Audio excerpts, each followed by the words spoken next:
Ramakrishna Bhagatji, I'm so proud today to be hosting you in this small brief interview, and you've not only made our country proud, you've made each and every individual, each and every citizen of India proud, and particularly our merchant navy. And I was just waiting for this day when I could talk to you. Namaskar, sir.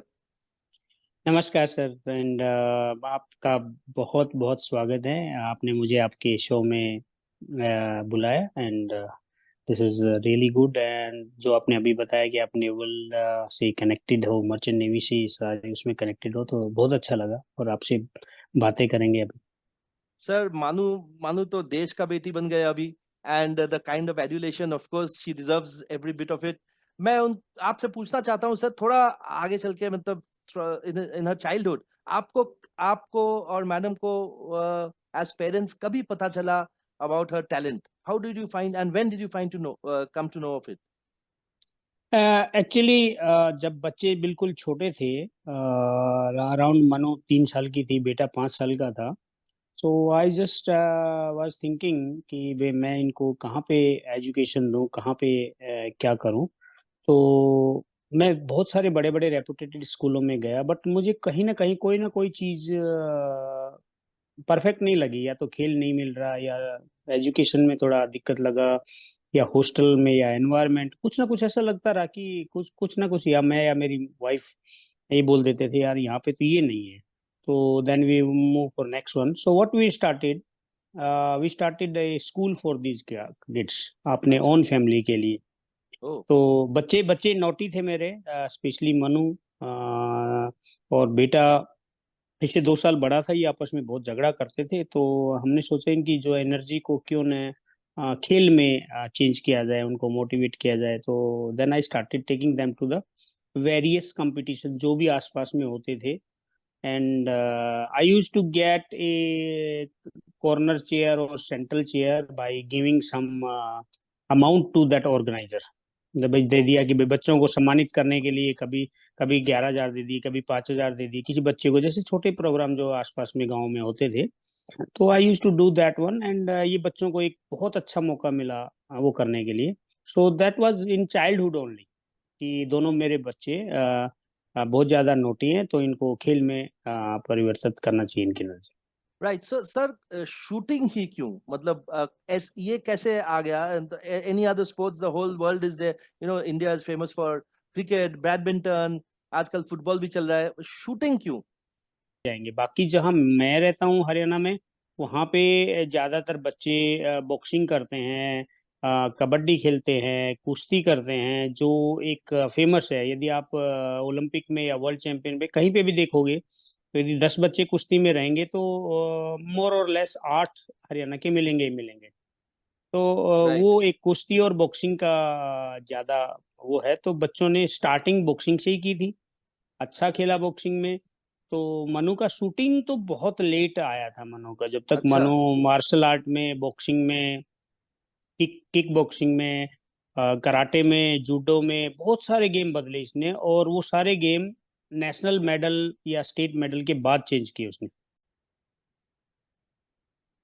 Sir, ये हरियाणा का मिट्टी में क्या है, मतलब in the sense that हम लोग देखते हैं कि बहुत सारे खेल कूद में सब सक्सेस हरियाणा से आता है, सब all the Olympic champions are all from Haryana. तो मोस्टली क्या है सर हरियाणा में? हरियाणा में ना पेट की लड़ाई है। पेट की लड़ाई का मतलब ये होता है कि सब लोग जॉब ढूंढने के लिए, आपको इंडिपेंडेंट होने के लिए उनको करना पड़ता है, क्योंकि हमारे पास ना ना इंडस्ट्री है, ना खेती के लिए जमीन भी बहुत कम है। तो सब लोग ये सोचते हैं कि आप अच्छा खेलोगे। एक पॉलिसी बनी थी हरियाणा में 96, 95, 96 के आसपास में। तभी जो मेडल आते थे उनको पैसा अच्छा देते थे। फिर 2004-05 में एक और दोबारा पॉलिसी बनी, उसमें ये कहा कि भाई आप को नौकरी भी बढ़िया दी जाएगी, आप बढ़िया मेडल लेके आओ, पैसे भी, नौकरी भी। तो वो जो प्रोसेस चल रहा था, उससे जो एक पीढ़ी तैयार हुई कि उनको लगा कि भाई आप जैसे ही अच्छा करोगे, आपको नौकरी भी मिलेगी और पैसा भी मिलेंगे। और नौकरी भी लुक्रेटिव होती थी, पैसा भी लुक्रेटिव होता था।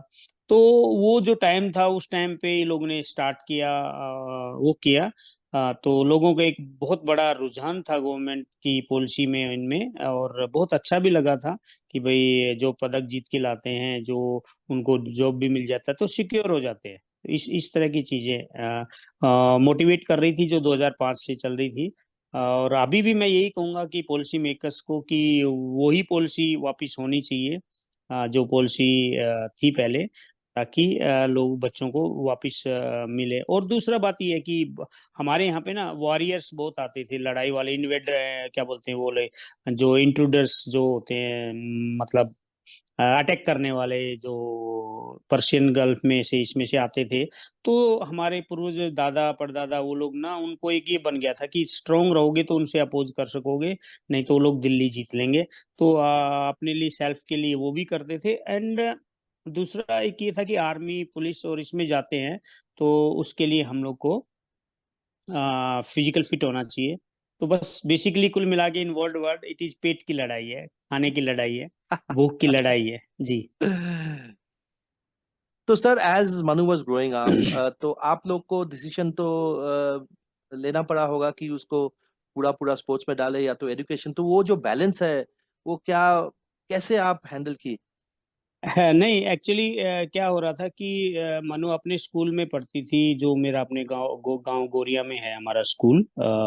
तो अपने स्कूल में जब पढ़ती थी तो वो जब भी गेम चेंज करती थी, हम उसके जो गेम चूज करेगी उसका कोच नियुक्त कर देते थे। पहले तो सबसे बड़ी प्रिविलेज तो हमारे पास ये थी कि बच्चे यदि कुछ करना चाहते हैं तो उस अपने बच्चों के साथ साथ में दूसरे बच्चों को भी वो बेनिफिट मिल जाए, है ना। एग्जैक्टली। तो एक तो ये एक प्रिविलेज था मनु के पास कि जब भी आके डिसीजन बता देती थी, मम्मी पापा मैं अभी ये गेम नहीं करूंगी, कल से मैं दूसरा गेम करूंगी।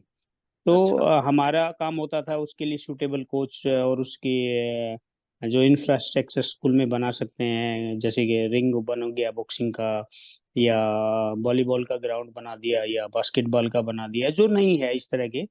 तो वो चीज करते थे। कई बार एक दिन आके अचानक बोली मैं कल से कबड्डी खेलूंगी, तो हमने कबड्डी कोच वो करना शुरू कर दिया। ऐसे करते जैसे बच्चे चेंज करते थे बेटा बेटी। और यही दो बच्चे नहीं मेरे, हम जो है ना ग्रैंड फैमिली है, 5-6 भाई हैं। और उनके बच्चे भी कुछ कह देते थे काकू ये करना है या हमें ये खेलना है, तो we use to search for that also, even हमारे नेबरर्स बच्चे भी। तो हम कोशिश करते थे सबको अकोमोडेट करें कि वो स्कूल, क्योंकि ट्रस्ट से चलता है तो हमने उसमें से कुछ बचाना तो होता नहीं है, तो हम उससे कोशिश करते हैं कि भाई वो मैक्सिमम फैसिलिटी बच्चों को दी जाए। तो सर मनु का पूछता हूँ कि उन्होंने तो इतने सारी मेडल जीता है, मतलब in the she has one in world championship, Asian games, ISF world cup, Asian shooting championship, Asian airgun championship, Commonwealth games, youth Olympic games, ये तो लिस्ट तो खत्म ही नहीं हो रहा है। तो तो आप लोग को मन सर, मन आप लोग को what was your dream? She did she know that she was prepping up for म- ओलंपिक्स? म- मनो जब 10th क्लास में हुई थी तो she was playing karate, and वो इंडिया की टॉप दो खिलाड़ियों में से एक थी, यानी कि वो सिल्वर मेडलिस्ट थी उस टाइम पे। तो यस। उसने आके अचानक बोला पापा मैं अभी बॉक्सिंग नहीं कर, ये कराटे नहीं कराटे। करना। मैंने कहा क्या हुआ? बोलता पापा मेरे को ना 10th में मार्क्स भी सबसे ज्यादा चाहिए। मैं कहा अच्छा। 10th सीबीएसई क्लास होती है तो हम्म। आपको पढ़ना पड़ेगा, और पढ़ने के लिए हम आपको ये फैसिलिटी करा सकते हैं कि जो भी टीचर्स हमारे स्कूल में अवेलेबल हैं उनको एक्स्ट्रा टाइम में भी आपके लिए हम उनको रिक्वेस्ट कर सकते हैं कि भाई आप उनको थोड़ा एक्स्ट्रा पढ़ाओ। तो एक तो ये कर सकते हैं हम आपकी हेल्प, लेकिन पढ़ना आपको पढ़ना रहेगा। मनो इज ब्लेस्ड विद हैविंग, बहुत सुंदर हैंड राइटिंग है उसकी। अच्छा। तो हाँ, तो क्योंकि वो पेंटिंग वेंटिंग ये सब भी करती रहती है, तो उसका कोई ऐसा इवेंट नहीं छोड़ा होगा उसने स्कूल में कि जो उसको ऑलराउंडर ना बनाए, तो तो चाहे कोई वही भी मैं सोच गेम रहा हो। हूँ सर, इतना स्किल्स रखती कहाँ है, मतलब इतना ज्यादा स्किल्स आप बोल रहे हो कि पेंटिंग भी करती है। She was boxing actually champion, she was karate champion, now she shooting champion. हाँ, अभी शूटिंग में कुछ नए ओलंपिक के गोल्ड को छोड़ के उसके पास सभी इवेंट के गोल्ड है। और मनु चाह रही थी कि एक कैबिनेट में ओलंपिक का मेडल नहीं है, ओलंपिक का गोल्ड मेडल नहीं है, तो वो करना चाहती थी। अनफॉर्चुनेटली वो गोल्ड वाली बात तो नहीं हुई, बट सर वो नेक्स्ट उसने टाइम आ जाएगा. She has already become the first woman ever to win two two medals in one single Olympic, and उनका करेक्ट नाम तो करेक्ट। हिस्ट्री में ऑलरेडी चली गई है. एंड सर मैं आपको पूछना चाहता हूँ कि एज अ पेरेंट आपका तो बहुत बड़ा सपोर्ट है. And coming back to our merchant navy, आप चीफ इंजीनियर हो, आप सेलिंग करते थे, तो आप कैसे सपोर्ट करते थे उसको? एक्चुअली बेस्ट पार्ट ये है कि मेरा बेटा मेरी बेटी का बहुत सपोर्टिव है, और मम्मी तो उसकी हर बात ही मानती है। तो अच्छा. यदि कोई बात होती है जिसपे मैं एग्री ना भी होने के चांसेस हैं, तो भी उसकी मम्मी के थ्रू वो मना ही लेती है कि पापा मेरे को गेम चेंज करना, मेरे को ये लाना, मेरे को वो लाना। एंड दूसरी बात, मर्चेंट नेवी में मुझे सौभाग्य रहा, मैंने बहुत सारी कंपनियों में काम किया। स्पेशली यदि लंबा टाइम की बात करें तो मैंने सिनर्जी के साथ काफ़ी काम किया, पर यूरेशिया थी उनके साथ किया है, ओएसएम के साथ में काम किया है। इवन मैंने वॉलम इवन मैंने एक फ्लीट में भी एक जहाज किया हुआ है। अच्छा. मैंने बहुत सारी कंपनियों में काम किया, और इत्तेफाक से मुझे स्पेशली जो दौर था मनु का ज़्यादा खेलने का, उस टाइम पे या तो मैं ओएसएम में था या मैं सिनर्जी में था। तो सिनर्जी में मुझे काफ़ी मतलब ओएसएम और सिनर्जी में मुझे काफ़ी ज़्यादा इस तरह से टच मिला कि जब भी मुझे लगा कि मुझे इस कॉन्ट्रैक्ट से पहले आना है, तो they already always supported me. And wow. मैं रीजन देता था, स्पेशली सिनर्जी में तो मैं एक बार मनु का कैंप था तो मैं यूएस से वापस आया था, और मेरे पास यूएस वीजा भी नहीं था। तो आप अंडरस्टैंड कर सकते हो कि इस मनु की सक्सेस में सिर्फ मेरा ही नहीं है, सीपिंग फर्टर्निटी का भी बहुत बड़ा रोल है कि उन्होंने भी ये चीज़ें मतलब समय समय पर हेल्प की। अ, ऐसे ही ओएसएम में भी ऐसा हुआ था। एक दो बार मुझे ज़रूरत पड़ी थी और मुझे पहले आना पड़ा था, तो लोगों ने मुझे बहुत अच्छे से वो किया कि हाँ ठीक है जी, आपको ये चलो। लेकिन मैं उनको समझाता था कि भाई मेरी ये प्रॉब्लम है, और ये मेरा रीजन है, और ये इसका एविडेंस है। जैसे कई बार होता है ना कि भाई नेशनल गेम्स चल रहे हैं, ये चल रहे हैं, तो मैं वो साथ में बता के, क्योंकि मैंने कभी भी किसी कंपनी को ऐसा करके नहीं किया कि मैंने जैसे झूठ बोल के निकल लिया या कोई और बात हो। So they always help me. And sir, for any sportsman, failure and injuries are a part of their success. So Manu भी शायद failures देखे होंगे उनका career में. How did she deal with how did she convert these failures into success, actually especially in the देखिए last Olympics, sir? you know देखिए uh, shooting yeah. Shooting में क्या होता है कि सबसे ज्यादा इंजरी होती है। हमें लगता है कि कुश्ती, बॉक्सिंग और कबड्डी ऐसे गेमों में बहुत ज्यादा इंजरी होती है, क्योंकि मैंने लगभग सारे गेम मनु के क्लोजली देखे जो भी मनु खेलती थी। और मेरी एक आदत है कि जो गेम मनु खेलती है उसको मैं ना ए से लेके जेड तक बारीकी से बड़े लोगों के मैच देख के बारीकी अच्छा. समझने की कोशिश करता हूँ, और फिर उसमें उसको साथ में डिस्कस करते हैं बहुत बार। तो शूटिंग एक ऐसा गेम है जिसमें बहुत ज्यादा इंजरी होती है, स्पेशली आपका हाथ, कंधा जिसमें पिस्टल पकड़ते हो। 1 किलो 200 ग्राम की पिस्टल में आप 400 बार ऑन एन एवरेज इन दिन में आप उसको फायर करते हो। ठीक है। तो वो हर बार आपको हर 30 सेकंड, 1 मिनट, 1.5 मिनट तक पकड़े रहना होता है। एक तो आपको बहुत ज्यादा स्टेमिना चाहिए उसके लिए, बहुत ज्यादा ताकत चाहिए उसके लिए। और फिर क्या होता है कि आपका हाथ है ना, कि आप कोई भी चीज को पकड़ के रखो तो जो वेन्स हैं, जो हाथ की यहाँ पे वेन्स हैं, ये ना एकदम स्ट्रेस में हार्ड हो जाती हैं। तो वो बहुत बड़ा इशू होता है जहाँ से अक्सर इंजरी होती है, और कंधे के वहाँ पे भी इंजरी होती है। और सबसे बड़ी बात ये होती है कि 7 7 8 8 घंटे जब खड़े रहते हैं शूटिंग का प्रैक्टिस के दौरान, तो आपके जो पैर हैं वहां पे ब्लड सर्कुलेशन बंद हो जाता है, क्योंकि आप खड़े रहते हैं ज्यादातर टाइम के लिए। तो वो भी एक बहुत बड़ा इश्यू है। तो ये कोई कई चीजें ऐसी हैं जो नॉर्मल लोगों को नहीं पता होता है, कि भाई यार ये भी इस तरह की भी प्रॉब्लम हम फेस करते हैं। बट उसके लिए हमें हर जगह जगह पे फिजियो से मदद लेनी है, डॉक्टरों से मदद लेनी है। तो वेरियस चैनल हैं, हम उनके थ्रू हेल्प लेते थे। और इस जर्नी में बहुत लास्ट के 4 5 साल में तो कुछ स्पॉन्सर और एक जो हमारे स्पोर्ट्स अथॉरिटी ऑफ इंडिया है उसकी टॉप्स एक डिपार्टमेंट है वो, या फिर फेडरेशन एनआरआई का, जो नेशनल राइफल एसोसिएशन का, वो उनका मुझे बहुत सपोर्ट मिला है। Actually Manu is blessed to having support from the all corner. तो कभी ऐसा नहीं हुआ कि मनु को कोई हेल्प की जरूरत है और वो नहीं मिली हो। मोर और लेस हम लोग मैनेज कर लेते थे फाइनेंशियल, क्योंकि मैं मर्चेंट नेवी में था तो वो कर लेता था। और रही बात मेरी वाइफ की, वो तो उसके साथ हमेशा ही रहती है, क्योंकि मैं जब शिप पे जाता हूँ, मान लिया 4-4 5-5 महीने भी चला जाता हूँ कई बार, तो वो सब कुछ टेक केयर करती है। राइट सर, मैंने सुना है मनु आपके साथ सेल भी किया हो एज बचपन में, एज एज अ चाइल्ड। सो उन दिनों का थोड़ा बताइए तो हम लोग को भी अच्छा लगेगा। मैं वीएलसीसी पे था। उस टाइम पे मनु गई थी एक बार में।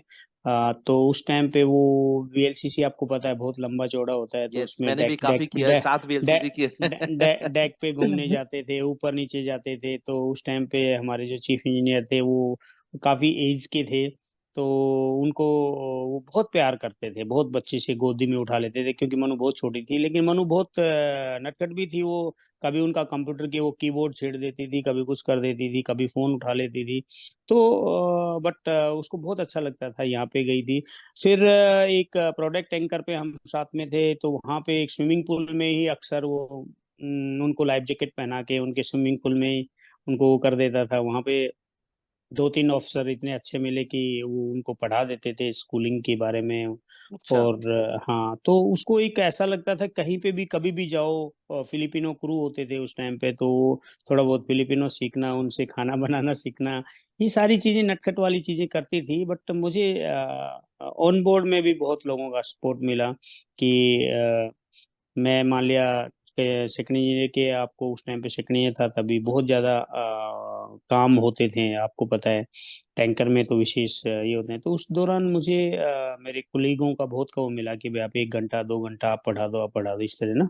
तो दे यूज टू, और वो एक तारीफ करते थे कि एक बार बच्चे को पढ़ा दिया तो उसको सब पता है, अभी दोबारा पढ़ाने की जरूरत नहीं होती उनको। तो that way we are blessed. Exactly sir, मैं आपको ये पूछना चाहता हूँ, आपने बोला थोड़ी देर पहले कि मनु का ऑलवेज बहुत सपोर्ट मिला है, एंड आप लोग तो थे ही, and then she is also the support of sponsors and federations.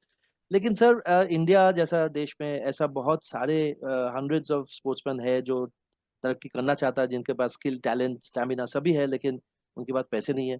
So how do you think these, what is the solution to this?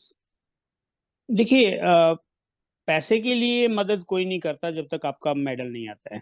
ये तो क्लियर है इंडिया में। जो कि मैं ये कहूँगा कि ग्रास रूट पे बेसिक इंफ्रास्ट्रक्चर यदि मिल जाए तो वो बहुत बड़ा वो होता है। आपको मैं एक एग्जांपल देता हूँ कि हरियाणा से लगभग 20,000 के करीब शूटर्स हैं जो ओलंपिक में जाना चाहते हैं, खेलते हैं। और सरप्राइजिंगली हरियाणा में एक भी शूटिंग रेंज नहीं है गवर्नमेंट अच्छा। की, जो बड़ी होनी चाहिए। तो और उससे अभी ओलंपिक में मेडल भी आए हैं। 2018 में मनु ने गोल्ड कोस्ट ऑस्ट्रेलिया में गोल्ड मेडल जीता था कॉमनवेल्थ में। तभी हमने रिक्वेस्ट की थी कि भाई यहाँ पे एक बड़ी सी कोई रेंज बना दी जाए, कुछ हो हरियाणा में होनी चाहिए एक्चुअली एक आधी तो शायद सरकार के पास पैसे नहीं है या और कुछ है, आई डोंट नो। बट वो इस चीज में इंफ्रास्ट्रक्चर में थोड़ा सा हमें इम्प्रूवमेंट करना चाहिए। और रही बात पैसे की, पैसा तो खेल पॉलिसी में ये होता है कि जब आप मेडल लाओगे तो आपको पैसा मिलेगा। तो उससे पहले तो आपको आपके माँ बाप को ही स्ट्रांग होना पड़ेगा, उन्हीं को कुछ करना पड़ेगा। मेरे केस में मैं ये था कि मेरा जॉब आपको पता है मर्चेंट नेवी में, तो मैं अफोर्ड कर लेता था बच्चों को कि भाई उनको हम्म। उनकी इक्विपमेंट, उनकी ये चीजें मैं कर लेता था। तो बहुत सारे पेरेंट्स हैं जो नहीं कर पाते हैं। तो अभी मैंने एक चीज सोची है उसी में, मनु ने सोची, मैंने क्या बल्कि वो एक ऐसा चीज करना चाहती है कि भी अपनी लाइफ को स्पोर्ट्स में ही देना चाहती है। जो इमर्जिंग स्पोर्ट्स पर्सन है या जो जो जिनको जरूरत है इस तरह की, वो इस तरह की चीजें शुरू करने वाली है। तो ताकि भाई वो उन बच्चों को जो जैसा डिफिकल्टी बहुत सारे बच्चों को मिलती है, क्योंकि उसकी क्लास में क्योंकि हमारा गांव गोरिया में यूनिवर्सल स्कूल में हमारा लोअर मिडिल क्लास लोग ज्यादा रहते हैं गांव में, उनके पास इतना पैसा नहीं होता कि वो शूटिंग जैसे महंगे हम्म। गेम को बर्दाश्त करें। तो वहां पे भी हमने शूटिंग रेंज शुरू कर रखी है गोरिया में, जो जिसमें मनु ने जिसमें खेल के मनु वर्ल्ड चैंपियन बनी थी, जिसमें खेल के मनु कॉमनवेल्थ चैंपियन बनी थी, जिसमें खेल के मनु यूथ ओलंपिक बनी थी, 12th क्लास तक की बात कर रहा हूँ। ठीक है। तो वहां पे कोई स्पेशल ऐसे कोच भी नहीं थे, कोच भी हमारे आर्मी के एक बंदे होते थे, आर्मी से ही लेते हैं हम जनरली, या फिर इस तरह के बंदे लेते हैं जो हमारे आसपास में जो हमारे बजट में मिल जाए, तो डिसिप्लिन्ड वाले हों, तो इसलिए हम आर्मी रिटायर्ड पर्सनों को ही लेते हैं ज्यादातर। तो उन्होंने जो चीजें शुरू की थी, तो हमने भी यही कहा कि भाई अभी मनु ने इस मुकाम तक पहुंच गई है, और हमने स्कूल में उन बच्चों के लिए फ्री वो कर रखा है, जो भी स्कूल में पढ़ते हैं उनकी अच्छा। सिर्फ स्कूली फीस की जो भी है नॉमिनल वही लगती है, शूटिंग के लिए कोई फीस नहीं लेते हम अपने स्कूल में। ओ। तो वहाँ वहाँ पे ये चीजें हमारी 2010 से रेगुलर चल रही हैं, और आज 14 साल हो गए हमारे स्कूल में, सब जो भी बच्चे करते हैं उनसे कोई इस तरह के पैसे नहीं लेते। सर एक चीज आपने मेंशन किया, जो हम लोग का इंडस्ट्री में भी काफी उस पे काम होता है, mentoring and coaching. Coaching sir, how, आपको क्या लगता है? We all know the role of coaches, लेकिन वो कितना कितना एसेंशियल है एक किसी को सक्सेस देना? आप अगर इस पे थोड़ा मुझे बताइए सर, कोच कोच का रोल क्या, एक्चुअली कितना ज्यादा है? एक्चुअली सही देखा जाए तो कोच का रोल होता है। देखो बच्चे को मान लिया स्टार्टिंग में कोच की जरूरत पड़ती है कि भाई आप सिखाना शुरुआत करते हो, आपको कुछ पता होना चाहिए, ऐसा करो, ऐसा मत करो, ऐसा करो, ऐसा मत करो। फिर जो आता है मीडियम दौर, उसमें मुझे नहीं लगता कि कोचिज का ज्यादा रोल होता है, क्योंकि बच्चे एक बार नेशनल तक खेल जाते हैं जैसे शूटिंग में, उनको बहुत कुछ पता चल जाता है, कैसे क्या करना क्या नहीं करना, प्रैक्टिस करनी, जैसे शूटिंग जैसे गेम में।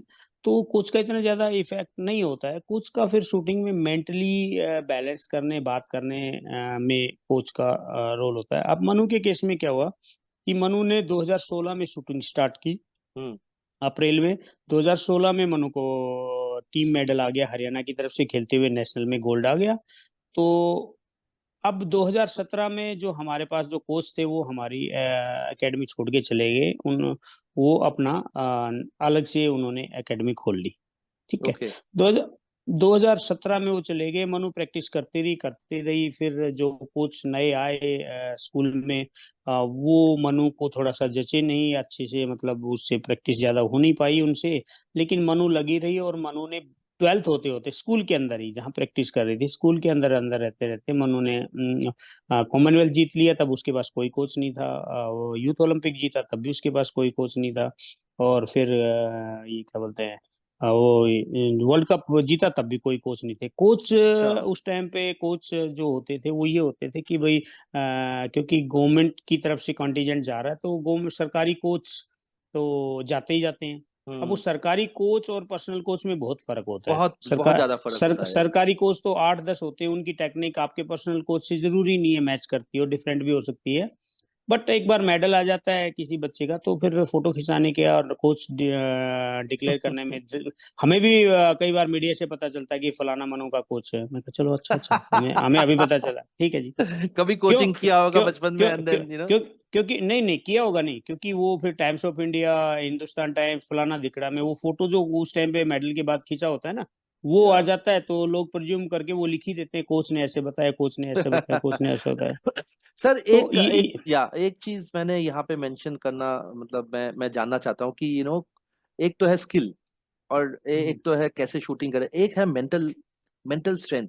वो जैसे वो एक तरह की without even moving a finger, वो एक्चुअली एम ले रही है। मेंटल स्ट्रेंथ देखिए उतना देखिए, कहाँ से कैसे बिल्डअप होता है? मैं वही कह रहा हूँ कि जो टोक्यो में जो हुआ, गन का लीवर टूट गया था। हम्म। 2 गन थी मनु के पास में, हम्म। लेकिन दूसरी गन जब आप चालू करते हो किसी भी जगह पे, तो आपको 5 साइटर शॉट दिए जाते हैं कि भाई आप गन को कहाँ बिहेव करती है, लेफ्ट राइट ऊपर नीचे करने के लिए। तो उन्होंने वो मना कर दिया कि वो नहीं देते हैं। अच्छा। इनफैक्ट में बहुत सारे कंपटीशन में वो दे देते हैं, तो वो उस टाइम पे जो जूरी थी उनके हाथ में था, वो दे भी सकते थे नहीं भी दे सकते थे, उन्होंने नहीं दिया। तो उसको चैलेंज नहीं कर सकते कि वो कोई कंपलसरी नहीं है आपको मिलना। उसने क्या किया, वो दूसरी गन का लीवर निकाल के इसमें डाला, जिसके लिए पिस्टल को ये कह रहे हैं कि 75% पिस्टल को डिसमेंटल करना पड़ता है, और वो डिसमेंटल करके वो निकाल के उसमें डालना पड़ता है, और वो आप वहां पे नहीं कर सकते जो आपकी फायरिंग एरिया है। अच्छा आपका एक एरिया बनाया जाता है, नॉर्मली जापान में वो 300 मीटर दूर था, वो वहां से कोई ट्रांसपोर्ट नहीं होता, 300 मीटर दौड़ के आओ, तो वहां पे जाके आप उसको उसको खोल के उसको लगा सकते हो। तो कोच उस टाइम पे मनु के साथ में थे, रौनक पंडित जी, वो दोनों दौड़ के वहां गए, उन्होंने चेंज किया और वापिस आए। पूरे प्रोसेस में लगभग 22 मिनट खराब हो गए। और शूटिंग में ना आपको 10 सेकंड भी एक्स्ट्रा नहीं मिलती है, ठीक है।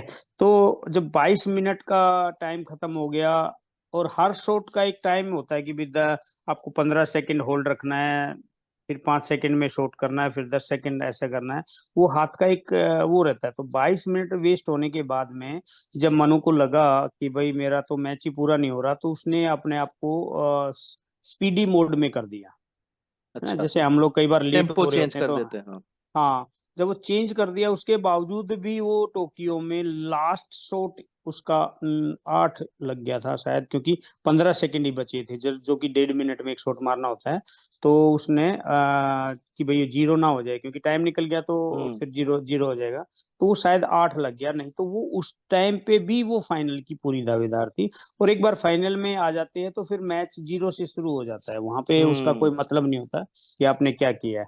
तो मनु का टोक्यो का ओलंपिक में जो वो था, खराब नहीं था, परफॉर्मेंस खराब नहीं था, बस दुर्भाग्य था कि उसकी हाँ, पिस्टल ने दुर्भाग्य धोखा था, पिस्टल धोखा दे धोखा दे दिया, दिया। या तो जी। उसका how did she come over that जी। उसके ह्यूज लॉस, यू नो? उसके बाद ना, नहीं, उसके बाद उसके पास 2 मैच और थे, हम्म। लेकिन ये उसके बैक ऑफ माइंड में आने लगा कि यार तेरा पिस्टल क्यों टूट गया, तेरा पिस्टल कैसे हो गया। तो वो शूटिंग से थोड़ा सा उसका मेंटली डिस्टर्ब होने लगी कि यार अच्छा। शूटिंग की वजह से ना, मतलब जब भी शॉट मारे तो ये नहीं, कहीं ये लीवर तो नहीं टूट जाएगा, कहीं शूट पिस्टल हाँ, खराब तो तो नहीं उसका हो दिमाग जाएगी। में बैठ गया। तो थोड़ा सा ये हो गया, तो वो तीनों मैचों में बाकी 2 मैचों में वो इतना अच्छा नहीं कर पाई जितना उसको करते था। स्पेशली जो मिक्स का मैच था, उसमें मनु और सौरभ चौधरी पहले राउंड में टॉप फर्स्ट में आए थे, अच्छा। फिर 8 बच गए थे।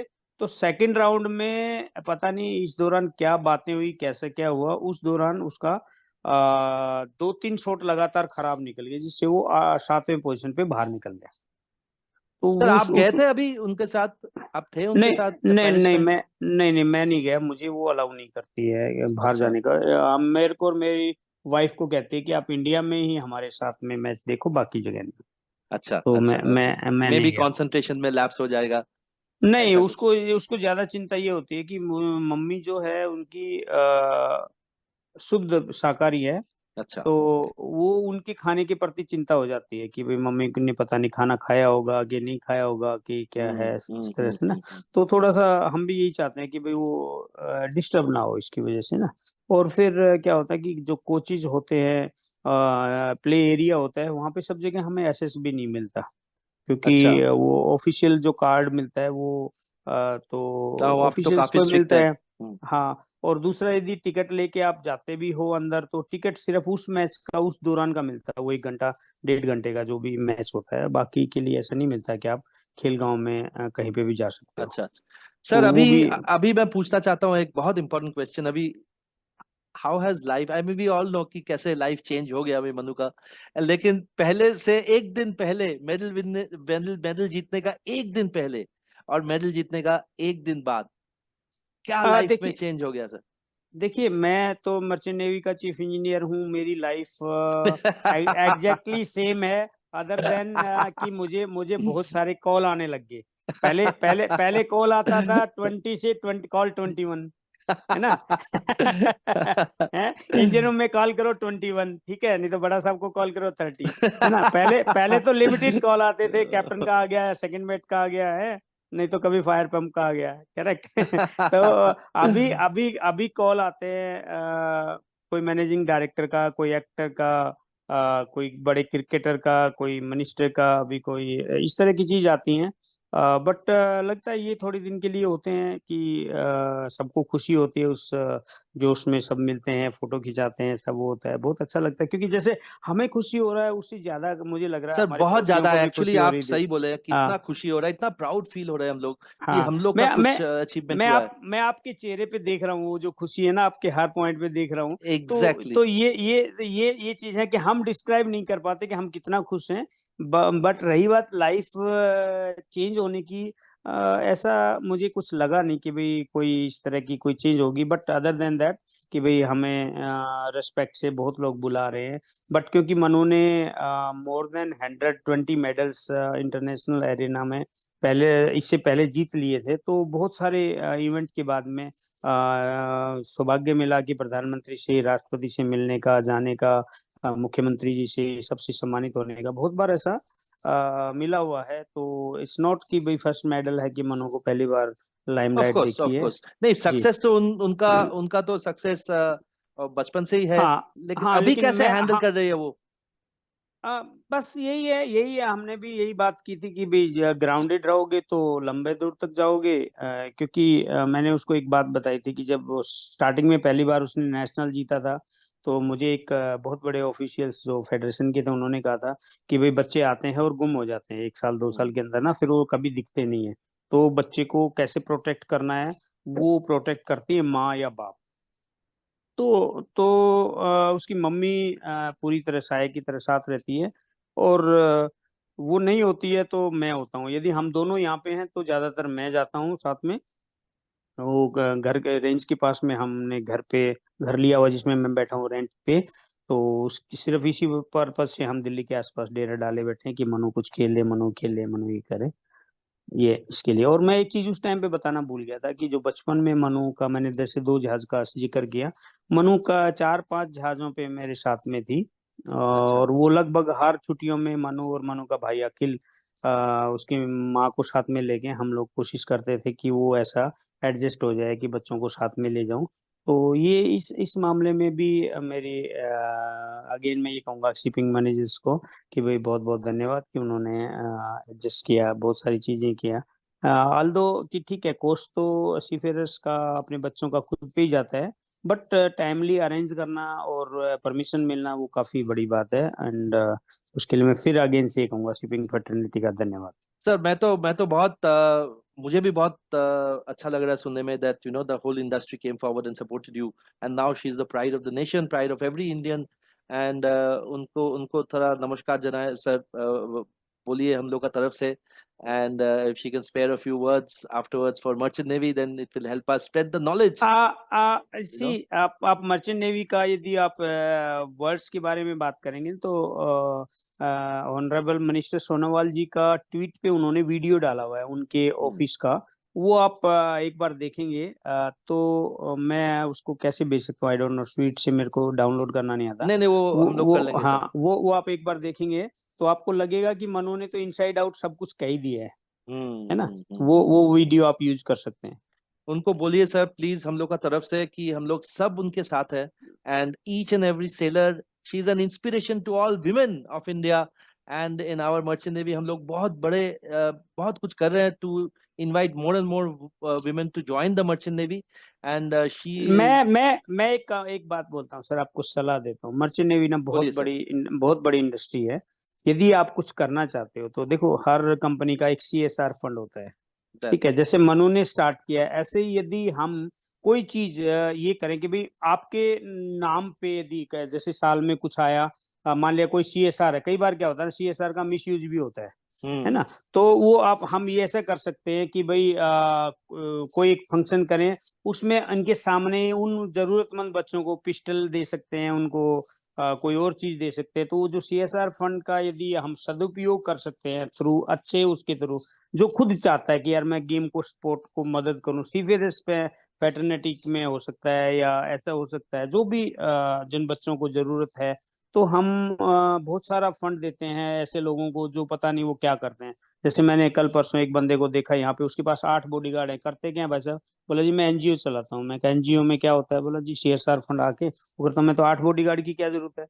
2 गाड़ी आगे चल रही, 2 गाड़ी पीछे चल रही है। सोशल काज कर रहे हो और उसके बाद तो ऐसे कर उस रहे पे हो। तो उसका मिसयूज भी करते हैं। हाँ, तो मैं यही कहूंगा, यदि शिपिंग बहुत बड़ी इंडस्ट्री है और इसमें यदि CSR फंड यदि उन खिलाड़ियों के नाम पे चाहे कल मैं ही क्यों ना लूं, आपसे आपने पास आऊं, तो भी ये होना चाहिए कि एक पैनल बता दो जी आपने क्या किया उस पैसे का, थोड़ा तो हिसाब लेना चाहिए कि चलो भाई आपको हमने इतने पैसे दिया है, तो आपने बच्चों को दिया, उनकी कोई थोड़ा लिस्ट दे दो, कुछ वो कर दो, ताकि उनको थोड़ा ये लगे कि वो उस राइट डायरेक्शन में जा रहा सर है बहुत ना। बहुत अच्छा सलाह दिया आपने। मैं कोशिश जी। करूंगा इसको बहुत दूर दूर तक हम पहुंचाए।